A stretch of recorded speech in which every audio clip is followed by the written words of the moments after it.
ایک گاؤں میں مولوی صاحب رہتے تھے۔ ان کی آمدنی کا کوئی اور ذریعہ نہیں تھا، اس لیے گزر بسر بہت مشکل سے ہوتا تھا۔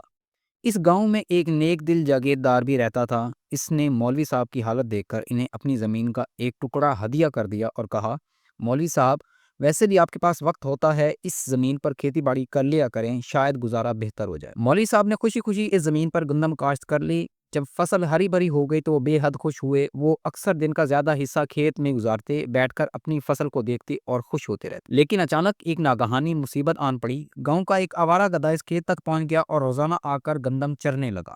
مولوی صاحب نے پہلے تو صدقہ خیرات کیا، لیکن گدھا نہ رکا۔ پھر انہوں نے مختلف صورتیں پڑھ کر پھونکی، مگر گدھا پھر بھی ٹس سے مس نہ ہوا۔ ایک دن مولوی صاحب پریشان بیٹھے گدھے کو فصل برباد کرتے دیکھ رہے تھے کہ ادھر سے ایک کسان کا گزر ہوا۔ اس نے منظر دیکھا تو حیران ہو کر بولا، مولوی صاحب، آپ عجیب آدمی ہیں۔ گدھا آپ کی فصل کھا رہا ہے اور آپ ہاتھ پر ہاتھ دھرے بیٹھے ہیں۔ مولوی صاحب نے جواب دیا، بھائی میں کہاں ہاتھ پر ہاتھ دھرے بیٹھا ہوں، ایک مرغی اور ایک بکری کا صدقہ دے چکا ہوں، کل سے آدھا قرآن پڑھ کر پھونک بھی چکا ہوں، لیکن گدھا ہٹتا ہی نہیں۔ مجھے تو یہ گدھا کافر لگتا ہے جس پر کچھ اثر ہی نہیں ہوتا۔ کسان کے ہاتھ میں ایک مضبوط ڈنڈا تھا۔ وہ سیدھا گدھے کے پاس گیا اور اسے 2-4 ڈنڈے جما دیے۔ گدھا کسی ہرن کی طرح چھلانگیں مارتا ہوا بھاگ نکلا۔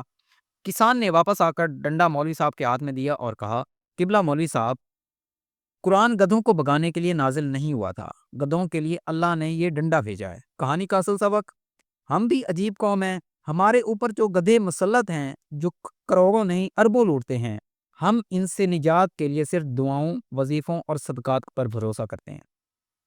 جب تک یہ ہجوم ایک قوم بن کر ان لٹیروں کے سامنے ڈنڈا نہیں اٹھائے گا، یہ گدھے ملک اور قوم کے تمام مسائل ایسے ہی چلتے رہیں گے۔